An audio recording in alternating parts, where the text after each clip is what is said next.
I am one with God. I am the ocean of love. I am the ancient one. I am the divine beloved who loves you more than you can ever love yourself. ఎవరాది మానవుడో ఎవరాది పురుషుడో ఎవరాది సద్గురుడో ఎవరు సర్వోన్నతుడో ఆ దివ్య ప్రియతముని ఆ ప్రేమ సుందరుని చరణ పద్మములకి చిరుకాంక అంకితం. Avatar Meher Baba ki jai. After taking Baba's darshan, let us start today's program. Before starting the program, I would like to thank beloved Baba for giving me this opportunity for sharing his message, as well as Jai Baba to all the participants. Last 2 weeks, I'm sharing some information about divine theme dictated by Baba. Today is the third part and final.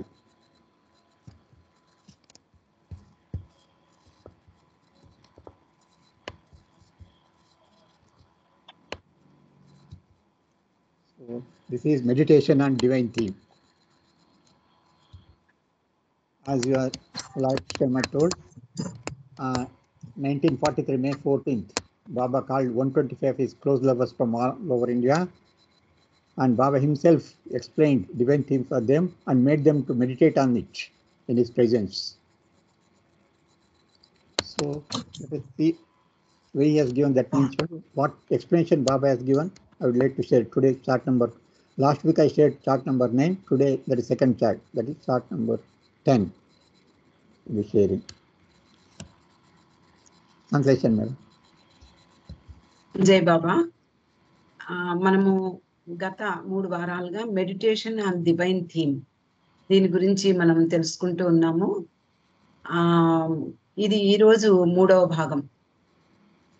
1943 సంవత్సరం మే 14వ తేదీన బాబా 5 రోజులు మెహరాబాద్లో సహవాస ఏర్పాటు చేసి 125 మందిని పురుషుల్ని మాత్రమే, అంటే ఆయనకు అతి సన్నిహితులైనటువంటి పురుషుల్ని మాత్రమే పిలిచారు.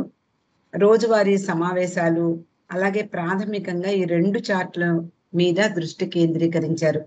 ర్యానో గేలి ఈ 2 చార్ట్లని ప్రిపేర్ చేసింది బాబా యొక్క సూచన మేరకు. బాబా డైరెక్షన్ లో ఈ 2 చార్ట్స్ ని ఆమె రచించింది.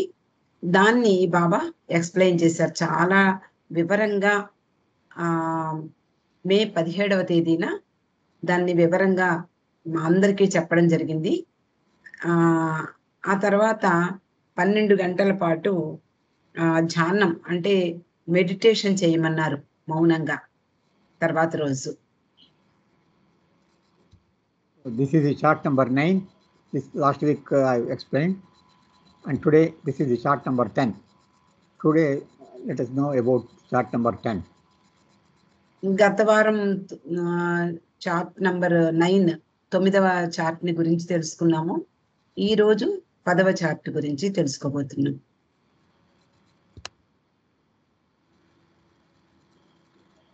See, what you are seeing in the screen, journey of soul. So in our life we are seeing all these people, is it not? We are seeing stone, metal, vegetable, worms, reptiles, fish, bird, animal, human beings of different type. Must also we are seeing some, we don't know which plane they are, but we are all seeing in our life. What we see is only outer shape, outer form. We don't know what is inside. Everybody knows that inside soul is there, which we cannot see. Only soul. What about other thing? Is there anything which we cannot see around the soul? The details are given in chart number 10. ఇక్కడ మనము చూస్తున్నాము journey of the soul, అంటే ఆత్మ యొక్క ప్రయాణం.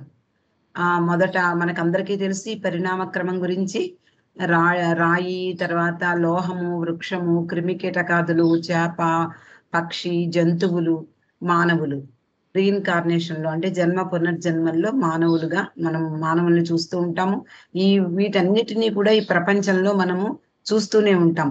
ఇక్కడ సాధువులు, మస్తులు, సద్గురువులు అందరూ ఈ ఫోటోలో ఉన్నారు. అందరూ మనం చూస్తూనే ఉంటాము. అందరిలోనూ ఒకే ఒక ఆత్మ ఉందని కూడా మనకు తెలుసు.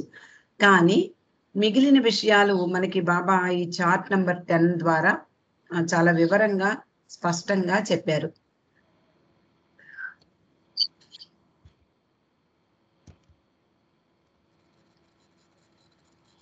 Chart number 2, that is chart number 10, brings out the details pertaining to process of evolution up to human form and the process of realization up to the state of God realization.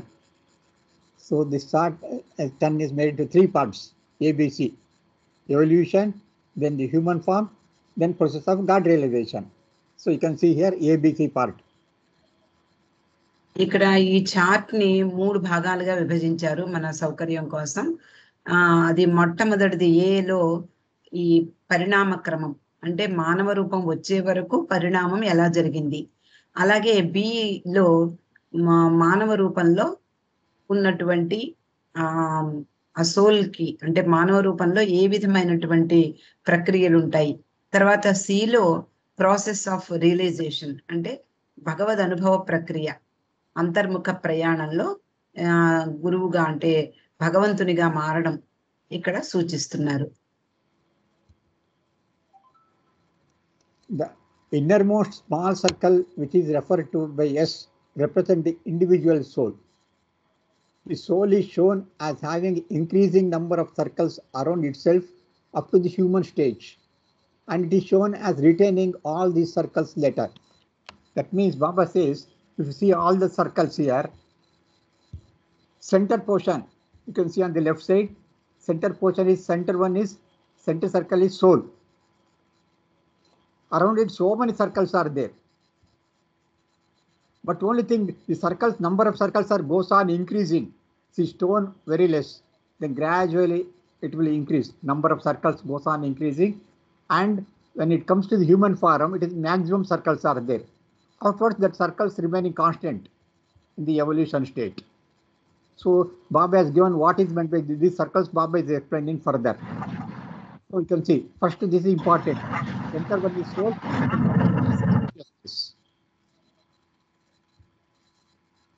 ఇక్కడ మనకి ఈ chart లో కనిపించేటటువంటి అనేక వృత్తాలు కనిపిస్తున్నాయి. ఒక మొట్టమొదటి ఈ ఆయన పాయింట్అవుట్ చేసేటటువంటి దాంట్లో లాస్ట్, అంటే ఇన్నర్ మోస్ట్ సర్కిల్, అంటే అత్యంత చిన్న వృత్తంలో అనేది, అంటే ఎస్ అనే ఆత్మ, ఎస్ అనేది సోల్ ని సూచిస్తుంది. ఆత్మ అనే దాన్ని ఎస్ రూపంలో సూచించారు. ఈ ఎస్ అనే ఆత్మ చుట్టూ మానవ దశ చేరుకునే వరకు అనేక వృత్తాలు పెరుగుతున్నట్లుగా గమనిస్తాం. చూడండి, మొట్టమొదట 2 కనిపిస్తున్నాయి, తర్వాత కొన్ని మళ్ళీ కొంచెం ఇంక్రీజ్ అయింది, తర్వాత కొన్ని వృత్తాలు దాని చుట్టూ ఫామ్ అయినట్టుగా కనిపిస్తున్నాయి. ఇలా మానవ రూపం వచ్చే వరకు ఈ వృత్తాలన్నీ కూడా పెరగడం గమనిస్తాము. అక్కడ మానవ రూపం వచ్చాక ఆ పెరిగిన వృత్తాలన్నీ కూడా అలాగే ఉంటాయి. మళ్ళీ భగవద్ అనుభవం పొందే వరకు కూడా ఆ వృత్తాలన్నీ కూడా అలాగే ఉంటాయి.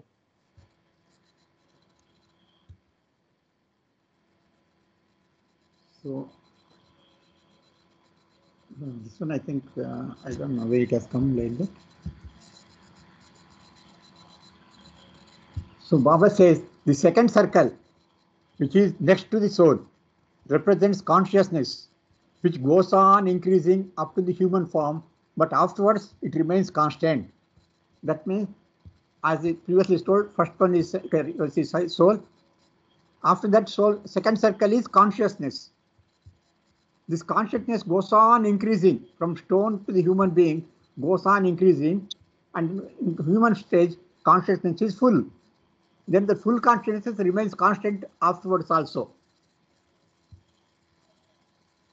ఇక్కడ ఎస్ అనే ఆత్మ అని అనుకున్నాం కదా, ఆ ఎస్ అనే ఆత్మ ఉన్నటువంటి వృత్తం, అంటే దాని చుట్టూ ఉన్నటువంటి ఆ వృత్తము చైతన్యాన్ని సూచిస్తుంది.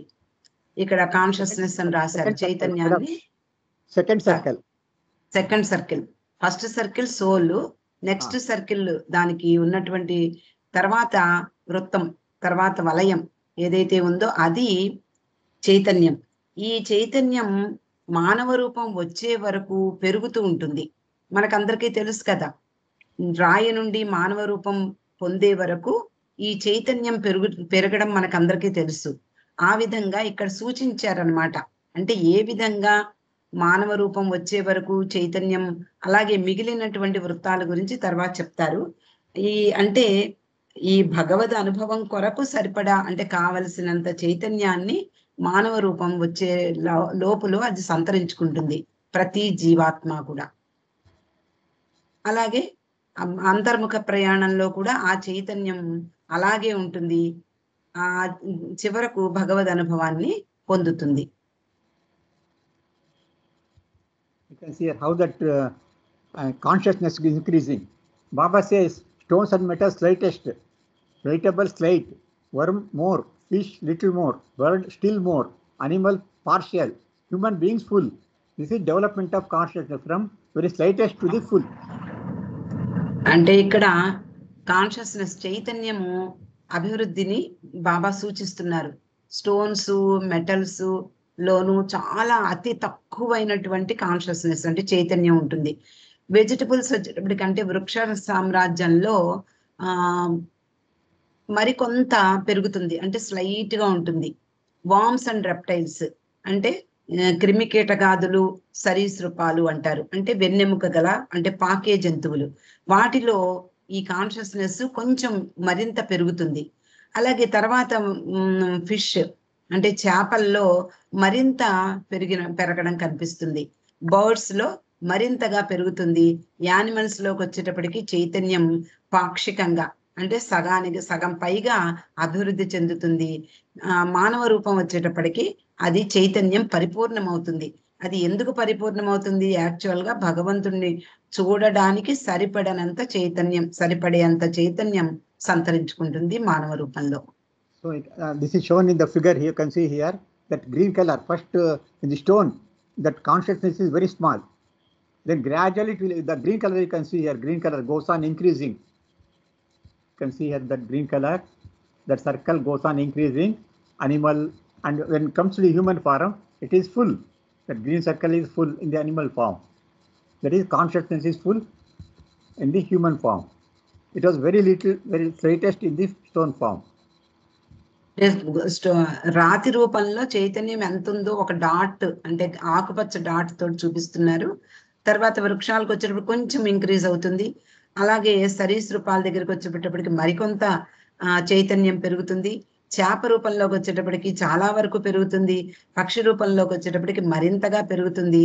యానిమల్స్ జంతు రూపంలోకి వచ్చేటప్పటికి ఆల్మోస్ట్ చైతన్యం పరిపూర్ణం అవుతూ ఉంటుంది. మానవ రూపానికి వచ్చేటప్పటికి చైతన్యం పరిసమాప్తం అవుతుంది. అంటే దాని పరిణామం అంతవరకు అంటే ఫుల్ గా మనకి చైతన్యం సంతరించుకుంటాం. అది ఆ చైతన్యం భగవద్ అనుభవానికి సరిపడేంత ఉంటుంది. కానీ మనము ఈ సంస్కారాల మూలంగా భగవద్ అనుభవాన్ని పొందలేక ఈ మానవ రూపంలోనే రీఇన్కార్నేషన్ ప్రాసెస్ లో ఆ చైతన్యాన్ని అట్టే పెట్టుకుని జన్మ పునర్జన్మలను అనుభవిస్తూ ఉంటాం. This consciousness remains constant throughout during evolution also. You can see here that green circle is full. Involution. This full consciousness of human being remains constant throughout further journey also. ఇక్కడ పరిపూర్ణమైనటువంటి చైతన్యం మానవ రూపంలో పరిపూర్ణత సంతరించుకున్నటువంటి ఆ చైతన్యం ఇన్వల్యూషన్ లో కూడా అది ఫుల్ గానే ఉంటుంది. దాంట్లో మార్పు ఏమీ ఉండదు. మనకేదో జ్ఞానము అంటే అది సంస్కారాలు పోయినందువలన పూర్తిగా నిర్మూలించబడిన తర్వాత మాత్రమే భగవద్ అనుభవం కలుగుతుంది. అప్పటి వరకు చైతన్యం మాత్రం అలాగే అభివృద్ధి చెందిన చైతన్యం అలాగే ఉంటుంది.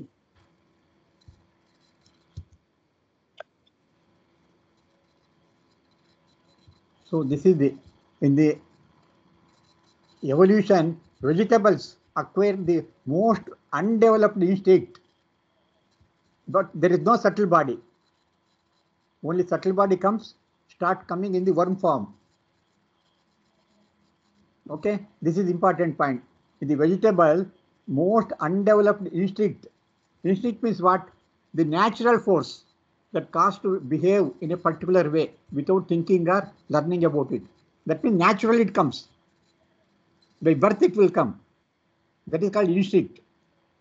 But there is no subtle body for vegetable, but subtle body which emerges in undeveloped stage in worm and reptiles. ఇక్కడ మనకి మరికొంత ముందుకు తీసుకెళ్తున్నారు బాబా. ఈ చిత్రంలో ఈ ఇవల్యూషన్ అంటే పరిణామ ప్రక్రియలో మనము ఈ ఆ ఫోటో చార్ట్ నెంబర్ 10 చూస్తే వెజిటబుల్స్ దగ్గరికి వచ్చేటప్పటికి అంటే వృక్షరాజ్యంలోకి వచ్చేటప్పటికి ఎలా ఉంటుంది అంటే సహజ ప్రవృత్తి, ఇన్స్టింక్ట్ అంటాం. ఇన్స్టింక్ట్ అంటే లోపల ఉండేటటువంటి సహజంగా వచ్చే దాని ప్రవృత్తి, అంటే ఎలా ఏ విధంగా బిహేవ్ చేస్తుంది అవన్నీ కూడా చాలా అతి తక్కువగా అస్సలు డెవలప్ అవ్వనేటువంటి అభివృద్ధి చెందనటువంటి సహజ ప్రవృత్తి కొంచెంగా కనిపిస్తుంది. అది సటిల్ బాడీ కాదు అంటున్నారు. అది తర్వాత అంటే క్రిమికీటకాదుల్లోను, రెప్టైల్స్ లోను అంటే సరీసృపాల్లోను మరింతగా అంటే అభివృద్ధి చెందకుండా కొంచెంగా కనిపిస్తుంది. అంటే మనకి ఇక్కడ ఒక చిన్న ఎగ్జాంపుల్ అంటే ఇప్పుడు వెజిటబుల్స్ అంటే వృక్షాలు ఉంటాయి. ఆ వృక్షాలు ఒక చోట స్థిరంగా ఉంటాయి, అవి కదలకపోయినా ఆకుల్లో కొంత మార్పు కనిపిస్తుంది. ఇప్పుడు మనం అదిగో చూడండి, ఈ ఆకు ముట్టుకుంటే అవి ముడుచుకుపోతాయి. అవి సహజ ప్రవృత్తి అన్నమాట, కొద్దిగా కనిపిస్తుంది. అది పూర్తిగా డెవలప్ అవ్వదు. ఈ వృక్షాల్లో మనకి నిద్రపోతాయి అంటారు వృక్షాలు. అంటే నిద్రగన్నేరు అలాంటివి రాత్రిళ్ళు ఆకులు ముడుచుకుంటాయి. ఇక్కడ ఈ ఫోటోలో చూపించే దాంట్లో మనం చేత్తో టచ్ చేస్తే టచ్ మీ నాటి ప్లాంట్, అది మనం టచ్ చేయగానే, వేలు టచ్ చేయగానే అది ముడుచుకుపోతూ ఉంటుంది ఆకులు. అలాగా సహజ ప్రవృత్తి అంటే అది వృక్షాల్లో చాలా అతి తక్కువగా డెవలప్ అయింది. తర్వాత వామ్స్ అండ్ రెప్టైల్స్ లో మరికొంత డెవలప్ అయింది. అలాగే సటిల్ బాడీ ఇంకా అభివృద్ధి చెందని దశలోనే ఉంటుంది అని ఇక్కడ సూచిస్తున్నారు. One more point what we have to observe is, see, in the stone form only 2 circles are there, and in vegetable form there come 4 circles, and here 3 circles, 1 2 3, and vegetable 1 2 3 4 circles, and in worm 1 2 3 4 5 circles. See, number of circles goes on increasing, and Baba is telling what is that circle means. Baba is explaining here, each circle Baba is explaining, so you should slowly follow it. What are the things, different things here? ఇక్కడ మనం చూసాం కదా, stones metals అంటే రాతి రూపంలోను లోహ రూపంలోను 3 circles మాత్రమే ఉన్నాయి. అంటే ఒకటి సోలు, ఒకటి కాన్షియస్నెస్, తర్వాత గ్రాస్ బాడీ అది దానికి శరీరం ఉంటుంది కాబట్టి గ్రాస్ బాడీ అంటే స్థూల శరీరం. తర్వాత వెజిటబుల్స్ దగ్గరికి వచ్చేటప్పటికి 4 సర్కిల్స్ కనిపిస్తున్నాయి, 4 వృత్తాలు కనిపిస్తున్నాయి. ఒకటేమిటి, ఆత్మ, జీవాత్మ, దాని చుట్టూ 3 సర్కిల్స్. ఒకటి చైతన్యము, మరొకటి అస్సలు అంటే అభివృద్ధి చెందనటువంటి ఇన్స్టింక్ట్ అంటే సహజ ప్రవృత్తి, అది గ్రాస్ బాడీ. తర్వాత ఇక్కడ వామ్స్ రెప్టైల్స్ లో 5 వృత్తాలు కనిపిస్తున్నాయి. ఒకటి ఆల్రెడీ సోల్ అని మనం చెప్పుకున్నాము, తర్వాతది చైతన్యము, ఆ తర్వాత ఇది కొద్దిగా డెవలప్ అయినటువంటి సహజ ప్రవృత్తి. కొంచెం సూచనాప్రాయంగా వామ్స్ లో, ఇప్పుడు వామ్స్ చూడండి ఇక్కడ ఫోటోలో కనిపిస్తోంది. వాము దేనికి అంటే రెస్పాండ్ అవుతూ ఉంటుంది. ఏదైనా అడ్డు తగిలితే అడ్డుని తొలగించుకుని పక్కకి వెళ్ళిపోవడము. ఇప్పుడు చీమలు అలా ప్రవహిస్తూ ఉంటాయి. ఒక్కొక్క సాటి దానికి అడ్డు తగిలితే ఏదైనా ప్రమాదం సూచన కనిపిస్తే అవి ఇంకో వైపుకు మళ్ళుతూ ఉంటాయి. ఇలా ప్రతి క్రిమికీటకాదుల్లో ఈ ఇన్స్టింక్ట్ అనేది కొంచెం డెవలప్ అయినట్టుగా మనకు కనిపిస్తుంది. గ్రాస్ బాడీ, తర్వాతది గ్రాస్ బాడీ అంటే ఇక్కడ 5 సర్కిల్స్ కనిపిస్తున్నాయి మనకి. The subtle body goes on developing until it is fully developed in the human form. So subtle body, what you are seeing, subtle body in the worm state it started developing. That is undeveloped subtle body was there in one form. Gradually it will develop further, and it is subtle body is fully developed in the human form. Fully developed subtle body. You can see here. Second outer circle, second one.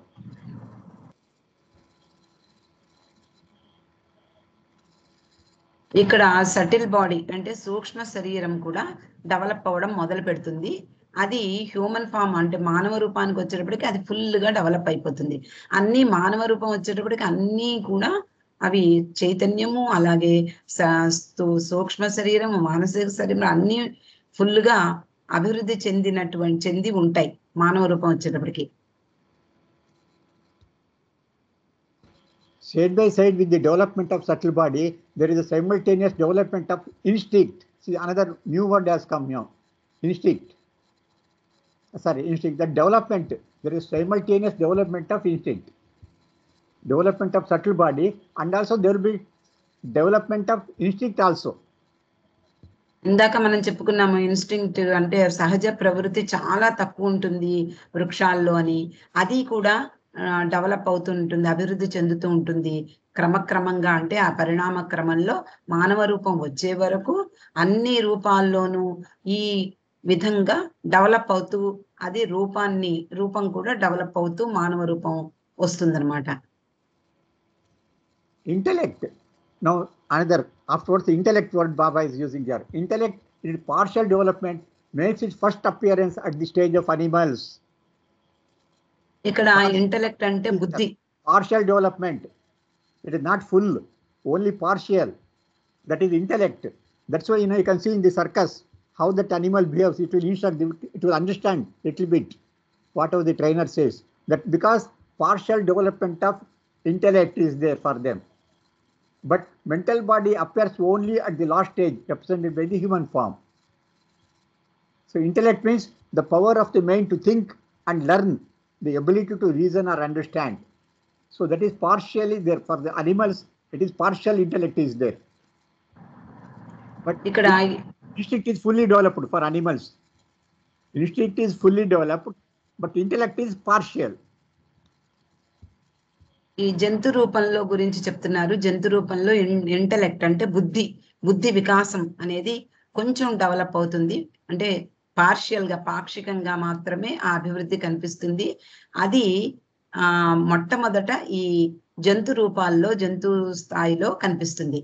కానీ మానసిక శరీరం మాత్రం human form వచ్చే వరకు అది develop అవ్వదు. మానవ రూపం వచ్చే వరకు మానసిక శరీరం పూర్తవదు. అలాగే ఇంటెలెక్ట్ అంటే ఏమిటి అంటే మనసు యొక్క శక్తి, అంటే ఆలోచించడము, తెలుసుకోవడము. ఇది కేవలము జంతువుల్లో చాలా పాక్షికంగా, కొంచెంగా కనిపిస్తుంది. అంటే జంతువులు కూడా మనకి తెలుసు, కుక్కల్ని మన ఇంట్లో పెంచుకునేటటువంటి కుక్కలు ఇవన్నీ కూడా అవి తెలివిని ప్రదర్శిస్తూ ఉంటాయి, నవ్వుతాయి. అలాగే ఎవరైనా శత్రువులు వస్తే ఎదుర్కొంటాయి. అలాగే వాటికి అవసరమైనటువంటివన్నీ, అంటే కొంతమంది యజమానులు ఎవరైతే వాటికి తిండి పెడతారో వాళ్ళు వచ్చే వరకు అవి భోజనం కూడా చెయ్యవు. అలాగా అవి కొంతవరకు తెలివిని ప్రదర్శిస్తాయి. అంతేకాకుండా ఎవరైనా శత్రువులు వచ్చేటట్టయితే అవి ఎదుర్కొంటాయి అన్నమాట. ఆ విధంగా మనకి ఇంటెలెక్ట్ అనేది, బుద్ధి వికాసం అనేది మనకి జంతువుల్లో కొంతవరకు కనిపిస్తుంది.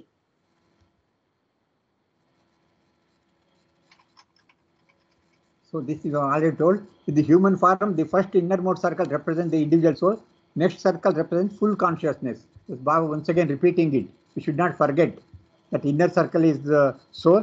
Second circle is fully developed consciousness. ఇక్కడ మనం మానవ రూపంలో వచ్చిన తర్వాత ఆ మానవ రూపాన్ని అంటిపెట్టుకుని, అంటే ఆత్మను అంటిపెట్టుకున్నటువంటి వృత్తాలన్నీ కూడా మనకి ఈ బొమ్మలో చూపిస్తున్నారు బాబా. మొట్టమొదటిది సోల్. మనకి తెలుసు ప్రతి స్థాయిలోనూ ఆ సోల్ అనేది కామన్, అదే జీవాత్మ ప్రయాణం.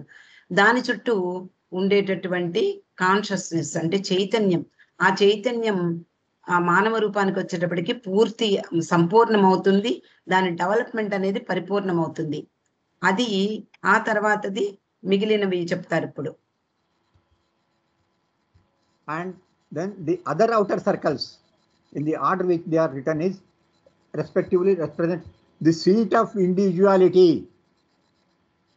sanskaras, unexpressed desires, intellect. So Baba is giving the other circle, details of other circles. Intake, felt desires of mental body, subtle body, and the gross body. So these are the details given by Baba for the other circles. Now Baba has given explanation for all the circles here now. ఇక్కడ మానవ రూపానికి వచ్చిన తర్వాత మనకి కనిపిస్తోంది ఈ outer circles, అంటే మానవ రూపంలో సోలు చైతన్యం తర్వాత సర్కిల్స్, తర్వాత వృత్తాల గురించి మనకు కనిపించే ఆ వలయాల గురించి చెప్తున్నారు. దీంట్లో మొదటిది ఏమిటి అంటే మానవ ఆత్మ, తర్వాత రెండవది సంపూర్ణమైనటువంటి అభివృద్ధి చెందిన, అంటే సంపూర్ణంగా అభివృద్ధి చెందినటువంటి చైతన్యము, తర్వాత సీట్ ఆఫ్ ఇండివిడ్యువాలిటీ వ్యక్తిత్వం, తర్వాత వృత్తము, ఆ తర్వాత సంస్కారాలు, అంటే అదే వ్యక్తం కానటువంటి కోరికలు. ఐదవ సర్కిల్ ఏమిటి అంటే బుద్ధి. మన మానవ మనస్సు అంటే మనస్సు అంటే మానసిక శరీరము, సూక్ష్మ శరీరము పూర్తిగా డెవలప్ అయి ఉంటాయి కాబట్టి మనసు కూడా బాగా పనిచేస్తుంది. తెలివితేటలు, అలాగే గ్రహించేటటువంటి శక్తి, ఇవన్నీ మానవునికి వస్తాయి. ఆరవది మానసిక శరీరము, ఏడవది సూక్ష్మ శరీరము, ఎనిమిదవది గ్రాస్ బాడీ స్థూల శరీరము. So here Baba has given explanation for all the circles. So this remains constant during evolution also, all the circles. Okay. So Involution, sir. Right? You can see easily all the circles. 1, 2, 3, 4, 5, 6, 7, 8. There are 8 circles are there. And number 1 and 2 is most important. That is soul and consciousness. Now let us go further. All the circles round the innermost circle of the soul, with the exception of the first circle, consciousness, are the layers of consciousness. This is the most important point you should remember now. ఇక్కడ ఆత్మ, మనము soul అని చెప్తున్నాం కదా, ఆత్మ చుట్టూ ఉన్నటువంటి అత్యంత లోపల ఉన్నటువంటి సర్కిల్ ఏమిటి మనం అనుకున్నామో అది చైతన్యము. ఆ చైతన్యము ఈ మొట్టమొదటి సర్కిల్ మినహా మిగిలినవన్నీ కూడా ఈ చైతన్యం యొక్క పొరలు మాత్రమే. First and second circle, that is other circle, out of 8, outer of consciousness, outside the consciousness. Yes sir, that is అది చైతన్యము. ఈ చైతన్యములో 4 పొరలు ఉంటాయి. All the circles around the innermost circle of the soul, with the exception of the first circle of consciousness, are the layers of consciousness. That is called the layers of consciousness. మా చైతన్యం యొక్క పొరలు, layers. 6 are there. 6, you can see, count here. 6 are there. See, this is consciousness, second circle. Yes. So here 1, 2, 3, 4, 5, 6. 6 circles are layers of consciousness. It doesn't exist, but we presume that it is there. It is only layers of consciousness. ఈ consciousness యొక్క 6 layers గురించి చెప్తున్నారు. This is consciousness. Second circle is consciousness. All the other circles are layers of consciousness. That is, it is the dream, just like it is in the dream of consciousness. It is only layers. There is no value for that, all these things.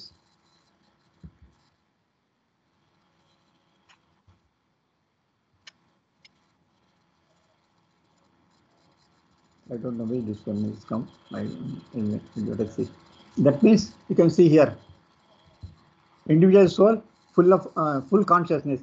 So 3, 4, 5, 6, 7, 8 all are layers of consciousness. These are all the layers of consciousness. మిగిలినవన్నీ అంటే మొదటిది soul ఆత్మ, తర్వాతది చైతన్యము, సంపూర్ణమైనటువంటి చైతన్యము. మిగిలిన circles అన్ని, మిగిలిన వృత్తాలన్నీ కూడా ఆ చైతన్యం యొక్క పొరలు మాత్రమే.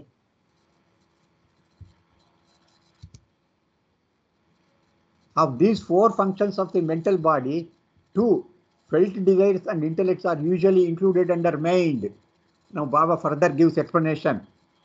So now you have seen that there are 8 circles are there. 1, 2, that is soul, consciousness. The remaining 3, 4, 5, 6, 7, 8 are there. 5 and 6, that is called intellect and mental body, felt desires. They comes under mind. What we call as mind is, it consists of intellect and mental body, that is felt desires. That is called as mind. So what is mind means? It is a combination of intellect and felt desires. ఇక్కడ మానసిక శరీరంలో అంటే మనస్సు develop అవుతుంది.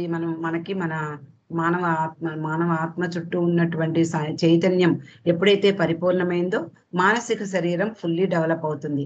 దీంట్లో mental బాడీలో 2 ఉంటాయి. అది ఒకటి బుద్ధి, మరొకటి ఫెల్ట్ డిజైర్స్ అంటే కోరికలతో ఉన్నటువంటి మెంటల్ బాడీ. అది 2 కలిపితే మైండ్ అవుతుంది. Next, and the other 2 sanskaras are unexpressed desires and the feeling of individuality are included under ego. So Baba gives the example. What is meant by ego means seat of individuality, that aham, I, mine, and sanskaras. These 2 clubbed together, it is called ego. ఇక్కడ 3, 4 చెప్తున్నారు. ఒకటి సంస్కారాలు, ఆ తర్వాత అంటే సంస్కారాల్లో వ్యక్తం కాని కోరికలు ఉంటాయి. అలాగే మరొకటి వ్యక్తిత్వం, ఇండివిడ్యువాలిటీ. ఈ 2 ఇగో అనేటటువంటి దాంట్లో ఇమిడి ఉంటాయి. అంటే మనలో ఉండేటటువంటి అహం అనేది ఉంటుంది కదా, అది నేను, నాది అనుకునేటటువంటి ఎందుకు ఉంటుంది? సంస్కారాల వల్ల. ఈ సంస్కారాల వల్ల నేను, నాది అనుకుంటూ ఉంటాము. ఆ 2 సంస్కారాలు, వ్యక్తిత్వము, ఈ 2 కూడా ఇగోలో ఇంక్లూడ్ చేశారు బాబా.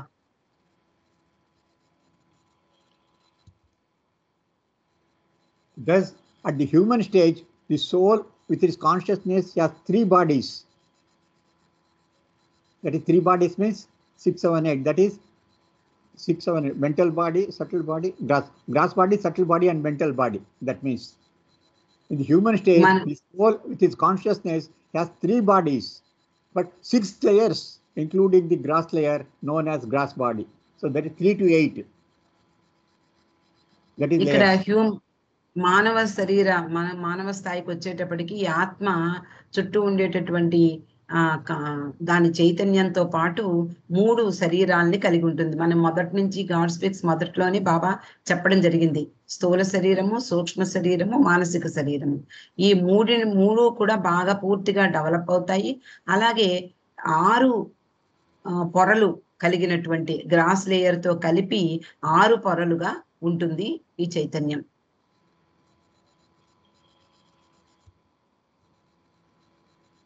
When, after reincarnation, the human soul launches upon the process of realization, intellect is replaced by inspiration,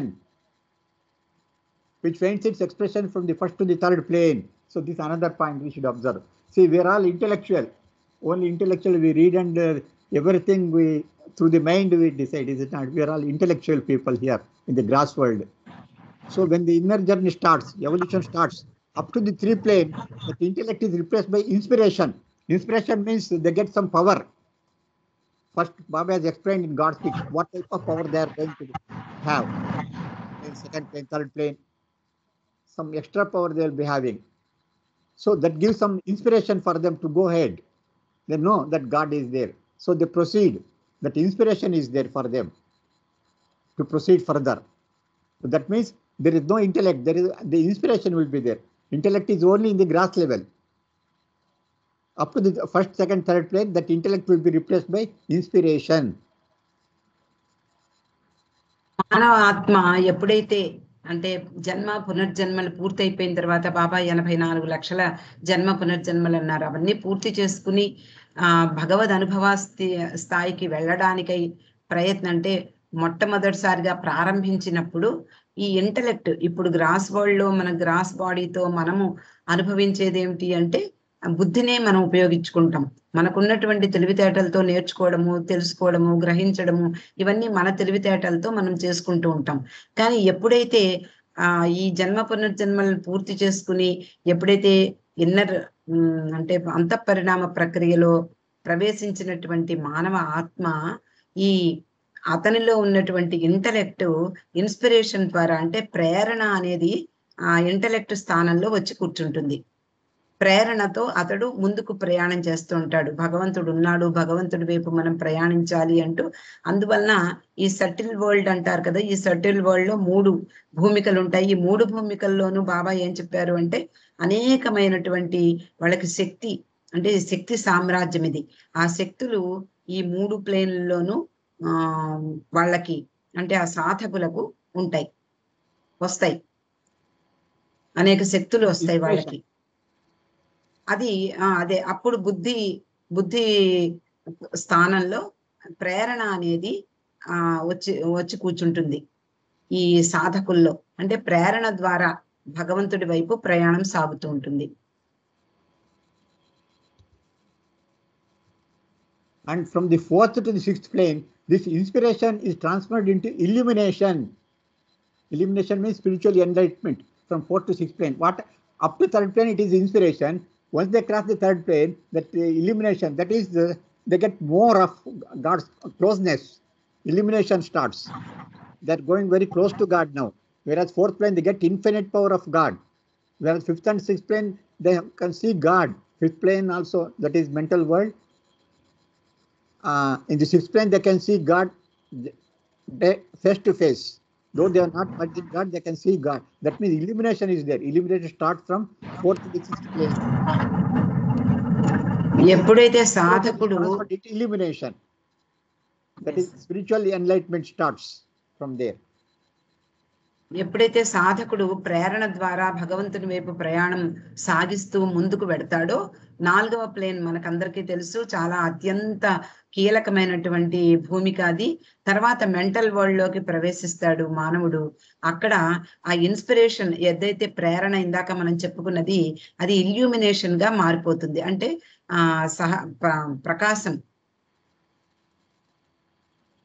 ప్రకాశంగా మారిపోతుంది. Yeah, because they see God in the form of light at the 6th plane. జ్ఞాన ప్రకాశంగా మారిపోతుంది. అది 6వ భూమికలో మనకి 6వ భూమిక లక్షణాలు మనందరికీ తెలుసు. అతడు, ఆ సాధకుడు భగవంతుడిని ముఖాముఖి చూస్తూ ఉంటాడు. కానీ ఇంకా భగవంతుడు వేరు, నేను వేరు అనే ద్వంద్వం, ఆ డ్యుయాలిటీ కొంచెం ఉంటుంది అక్కడ.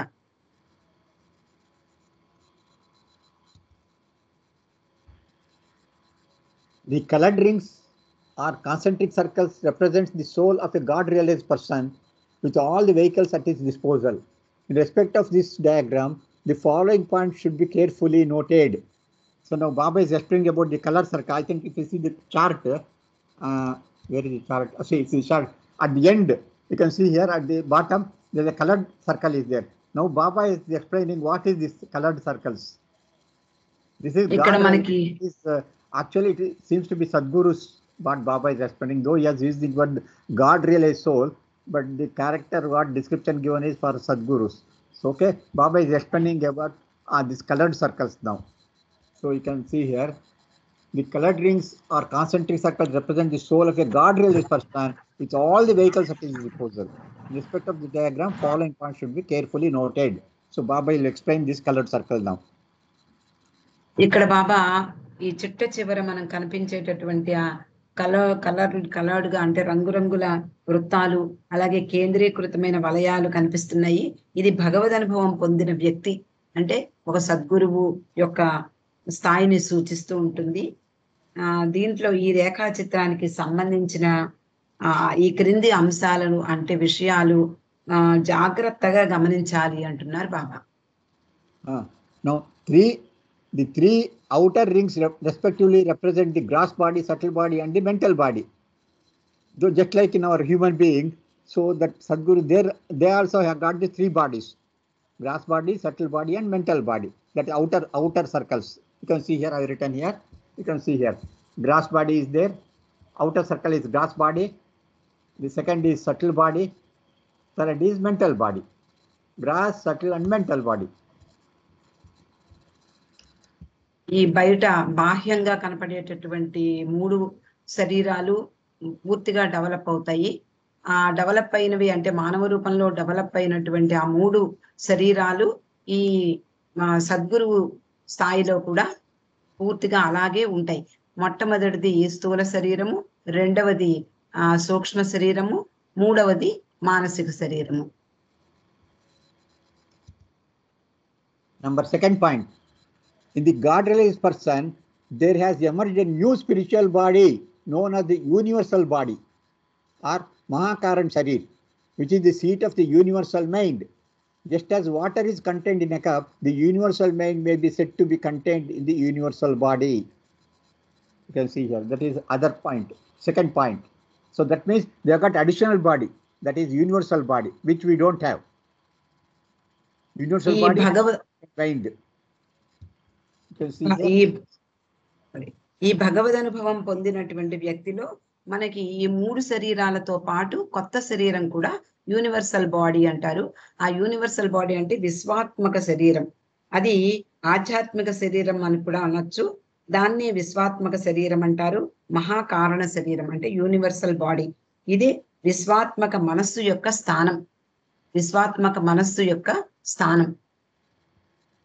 So universal body and universal mind. You can see here, one circle represents universal body, other circle represents universal mind. ఇక్కడ ఈ విశ్వాత్మక మనస్సు యొక్క స్థానం ఇందాక చూపిస్తున్నారు, ఇప్పుడు చూపిస్తున్నారు కదా. విశ్వాత్మక మనస్సు యొక్క స్థానం అంటే ఒక కప్పులో నీరు ఉంది అని చెప్పినట్లుగానే ఈ విశ్వాత్మక మనస్సు విశ్వాత్మక శరీరంలో ఇమిడి ఉంది అని బాబా చెప్పారు. ఈ 2 వేరువేరు వృత్తాల్లో చూపించినప్పటికీ కూడా 2 వేరువేరు కావు, ఒకటే, కలిసే ఉంటాయి, విడదీయరానివి అని బాబా చెప్పారు. అంటే సద్గురువు యొక్క విశ్వాత్మక మనస్సు ఆయన విశ్వాత్మక శరీరం ద్వారా పనిచేస్తూ ఉంటుంది. అందుకనే ఆయన మనస్సు సృష్టిలోని అన్ని వ్యక్తిగత ఆత్మలతోనూ ప్రత్యక్ష సంబంధం కలిగి ఉంటుందని బాబా చెప్తున్నారు. Now, therefore, through the universal body and the universal mind are represented by 2 different circles. They are inseparable from each other. So they are together. They will be always together. They cannot be separate. Though it is shown in the 2 different circles, but in actually they are inseparable. They will be together always. The universal mind of the master, which works through the universal body, is in direct contact with the mental bodies of all the individual souls in the creation. Another important point. Mental bodies, that is the universal mind of the master, which works through the universal body, is in direct contact with the mental bodies of all the individual souls in the creation, and it can, through these mental bodies, bring about any changes in the mental or subtle or gross world. Another secret revealed by Baba. So master, that is Sadgurus.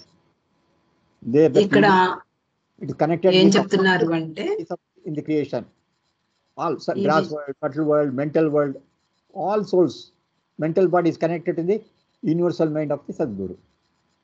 So they can make any changes through that mental body. Whatever changes they want to bring, they can bring it through this contact. అందువలన ఈ universal mind ద్వారా అంటే 2 different circles చూపించారు కదా, కానీ అవి 2 విడదీయరానివి అని చెప్తున్నారు బాబా. అందువలన విశ్వాత్మక శరీరంలోని విశ్వాత్మక మనస్సు కూడా ఇమిడి ఉంటుంది. అందువలన విశ్వాత్మక శరీరం, విశ్వాత్మక మనస్సు 2 వేరువేరు వృత్తాలతో సూచించినప్పటికీ అవి ఒకదానితో ఒకటి విడదీయరానివి. అంటే సద్గురువు యొక్క విశ్వాత్మక మనస్సు ఆయన విశ్వాత్మక శరీరం ద్వారా పనిచేస్తూ ఉంటుంది.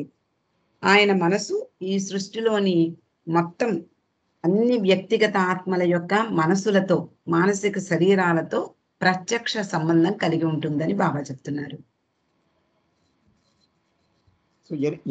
అంటే అది అందువలన ఈ మానసిక శరీరాల ద్వారా మానసికమైన సూక్ష్మ స్థూల ప్రపంచాలలో ఏ విధమైన మార్పులనైనా తీసుకురాగలదుట ఆయన యొక్క మనస్సు.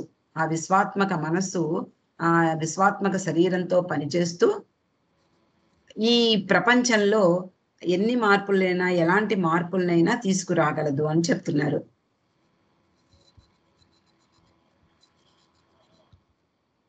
Last week I explained here, this chart last week I shown, that is the Sadgurus, you can see here, Sadguru is connected to everything.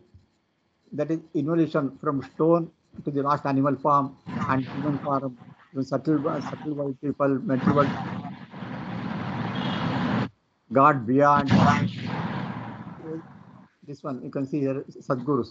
Last week I shown this chart. Last week also the Baba told his mind is connected to all the souls in the creation. You can see here, including God beyond. You can see here.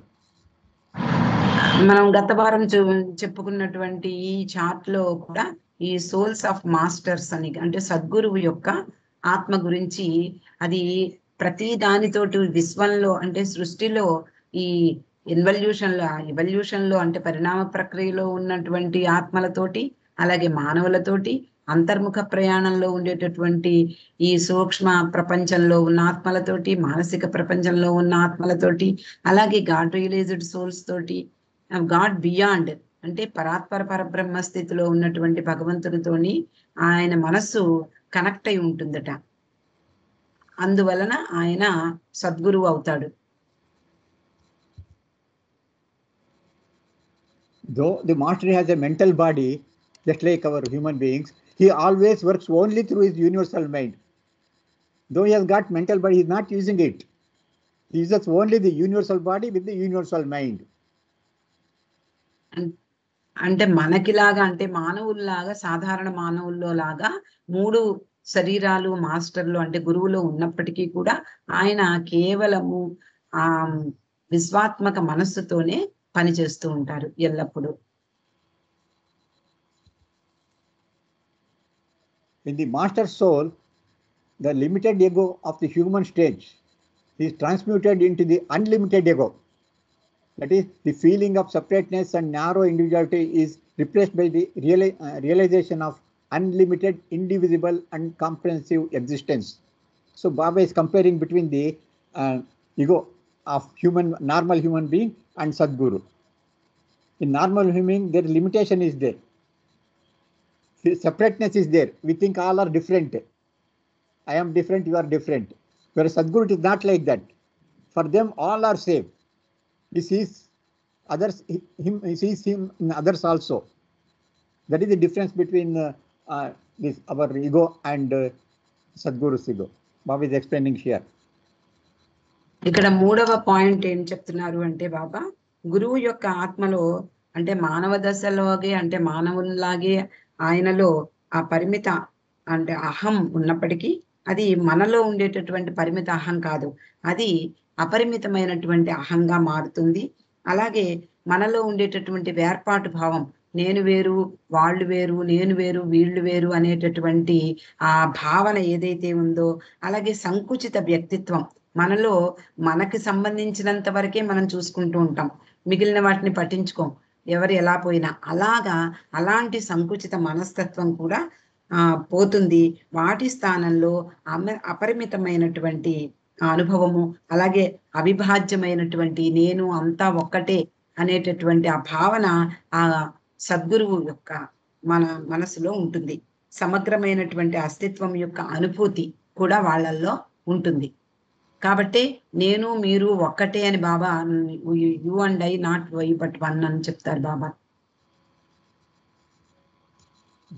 ఆ స్థాయి వాళ్ళకు ఉంటుంది, మనకి మాత్రం నేను వేరు అనే ధోరణిలో మనం ఉంటూ ఉంటాం.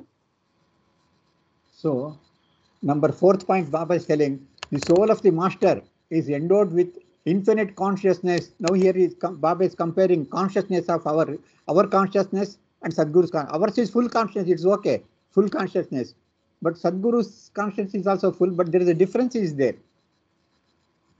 The full consciousness, ours is full, whereas Sadguru's infinity of the soul, the full consciousness at the human stage does not express the infinity of the soul. The soul is infinite, but we cannot feel that one, we cannot experience the infinity of the soul. Whereas Sadguru's soul is experiencing that infinity. So we have got limitations of samskara. Because of samskara, you have got limitations. So that our consciousness, though it is full, it cannot experience the infinity of the soul. Whereas Sadguru's soul is experiencing the infinite, that is infinite power, infinite knowledge, infinite bliss. They experience it. This is the difference between our consciousness and Sadhguru's consciousness. ఇక్కడ ఈ 4వ అంశంలో బాబా ఏం చెప్తున్నారు అంటే, అంటే మనకి సద్గురువుకి చైతన్యంలో ఏమిటి డిఫరెన్స్? మనలో అంటే పరిపూర్ణ పరిణామ క్రమం దాటిన తర్వాత మానవ రూపం ఎప్పుడైతే వస్తుందో అది పరిపూర్ణమైపోతుంది, చైతన్యం పరిపూర్ణమైపోతుంది, ఫుల్ గా డెవలప్ అయిపోతుంది. కానీ మనలో ఉండేటటువంటి ఆ సంస్కారాల వల్ల లిమిటేషన్స్, పరిమితులకు లోనవుతూ ఉంటాం. మనము భగవద్ అనుభవం పొందడానికి సరిపడా చైతన్యం వచ్చినప్పటికీ కూడా ఈ సంస్కారాల వల్ల భగవంతుడిని మనం చూడలేకపోతాం, భగవద్ అనుభవాన్ని పొందలేకపోతాం. ఈ సంస్కారాలకి ఎప్పుడైతే తొలగిపోతాయో, అలా అంటే భగవద్ అనుభవ స్థితికి వచ్చినటువంటి భగవద్ అనుభవం పొందినటువంటి వ్యక్తిలో ఈ సంస్కారాలు పూర్తిగా నాశనం అయితే తప్ప భగవద్ అనుభవం చేకూరదు. అంటే చైతన్యం పరిపూర్ణమైపోయి ఉంటుంది, కానీ ఈ సద్గురు స్థాయిలో అంటే గాడ్ రియలైజ్డ్ పర్సన్ యొక్క స్థాయిలో సంస్కారాలు అనేవి ఉండవు, దానివల్ల లిమిటేషన్స్ అనేవి ఉండవు. కాబట్టి ఆ అనంతత్వం యొక్క ఆత్మ అంటే పరమాత్మను అది రివీల్ చేయగలుగుతుంది, బహిర్గతం చేయగలుగుతుంది, వ్యక్తం చేయగలుగుతుంది ఆ సద్గురువులో ఉండేటటువంటి ఆత్మ. Yeah. Now conclusion. Let us see what is the conclusion. See, now we know that now most of this, that is century soul, first circle, second circle, all others are all imaginary. That is illusion, we can say. Layers of consciousness, 6 layers of consciousness. Only soul and consciousness is permanent. Others are all illusion. In the grass world, subtle world, everything is illusion. So Baba has very clearly explained, Baba, what are the circles, how it is, everything Baba has explained so far. That is one thing. Second is, now you have seen, already I showed in the beginning. Now we, see, just now we are seeing stone, this one, metal, vegetable, worm, bird, everything, animal, human beings. But we know what is there inside. So far you are knowing only soul is there inside. But Baba has very clearly explained what is there inside, what is invisible, spiritual points. What are there? Baba is explained in the chart number 10. So this is another important point. And you can tell me what is that explained in this chart number 10. ఇక్కడ మనకి ఇక్కడ బాబా ఏం చెప్తున్నారు అంటే, ఆత్మ స్థిరమైనది, ఆత్మకి నాశనం లేదు అని బాబా చెప్తారు కదా. ఆత్మ అనేది నాశనం లేనిది, అవిభాజ్యమైనది. కాబట్టి అది, అలాగే దాని చుట్టూ ఉన్నటువంటి పరిపూర్ణమైనటువంటి చైతన్యం మాత్రము మిగిలినటువంటి అంటే చైతన్యానికి సంబంధించిన 6 కొరలు ఏవైతే చెప్పుకున్నామో ఇవన్నీ భ్రాంతిలో భాగాలే. ఇవి 2 మాత్రమే స్థిరమైనవి. అవి 2 వల్ల మనం భగవంతునితో ఏకమైనటువంటి అనుభూతిని పొందుతాం. మిగిలినవన్నీ కూడా 6 పొరలు కూడా అవి భ్రాంతికి చెందినవి. అందువల్ల ఇందాక మనం చూసాము, ప్రతి ఆత్మలోనూ ప్రతి జీవాత్మ ఉంది అని తెలుసుకుంటాం. కానీ చేపల్లో, పక్షుల్లో, జంతువుల్లో, క్రిమికీటకాదుల్లో, వృక్షాల్లో, రాళ్లల్లో, లోహాల్లో అన్నింట్లోనూ ఆత్మ ఉంది అని మాత్రమే మనకు తెలుసు. మిగిలినవి ఏమీ తెలియవు. కానీ అది ఎలా డెవలప్ అయింది, ఎలా చైతన్యం డెవలప్ అయింది, ఎలాగ మెంటల్ బాడీ డెవలప్ అయింది, ఎలాగ సూక్ష్మ శరీరం, అలాగే మానసిక శరీరం ఎలా డెవలప్ అయ్యి మనం ఈ స్థితికి వచ్చాము అనేది బాబా ఈ చార్ట్ లో పరిపూర్ణంగా చాలా విస్తృతంగా వివరంగా సూచించారు. So by doing this meditation and what is the advantage on meditation of divine theme is, once we meditate on divine theme, we'll be knowing what is our journey, what is there inside our soul. We'll be knowing in detail from where it came. Where our soul, we meditate on our soul only, not other souls. So let us meditate on our soul means we know now from where it is started, what journey it has made so far, where I am today now, what is my further goal, where I have to go. All this information we get by doing this meditation on the divine theme. Also, during this avataric period, it is most important. We did not do the other subtle world and mental world journey. Directly, once we love Baba, once we go on making him a constant companion, from where we are, he will can take us to the final destination. That is our goal of life. Aim of life is to love God. The goal of life is to become one with God. That can be easily attained during this avatar period. First, we should know about, start with meditating on divine theme. Then gradually, once we know the truth about our soul, that attraction towards world goes on decreasing, which will be helpful for our further journey. With this, I will be concluding today's sharing of matters of Baba. Jai Baba to all the participants. ఇక్కడ Tell- బాబా sorry ఇక్కడ బాబా ఏం చెప్తున్నారు అంటే ఈ divine theme అనేటటువంటి బాబా 3 వారాలుగా మనం వివరించుకుంటున్నాము. అలాగే రఘుపతిరావు గారు చాలా స్ట్రైన్ తీసుకుని ఈ వివరాలన్నీ మనకి సేకరించి చూపించారు. అంటే డివైన్ థీమ్ వల్ల ఏమిటి ప్రయోజనము అంటే, డివైన్ థీమ్ ని బాబా మెడిటేట్ చేయమన్నారంటే ధ్యానంలో, అంటే అవన్నీ రోజు ఒక్కసారి చదివితే అదే ధ్యానం అవుతుంది.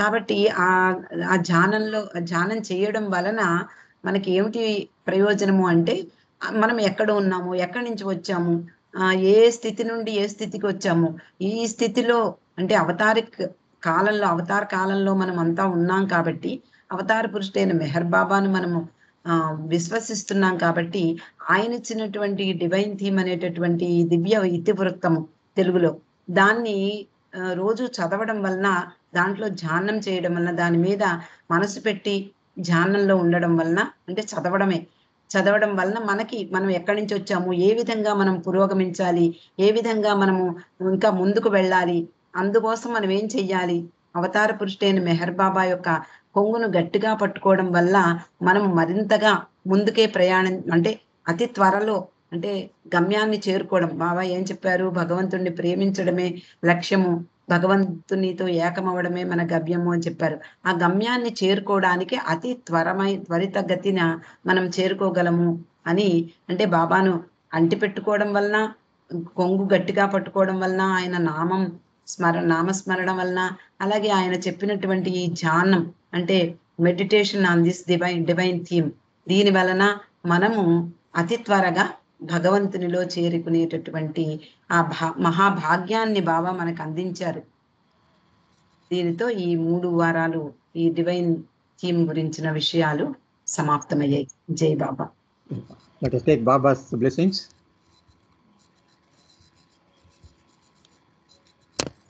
జై మెహర్ బాబా. అందరికీ జై మెహర్ బాబా.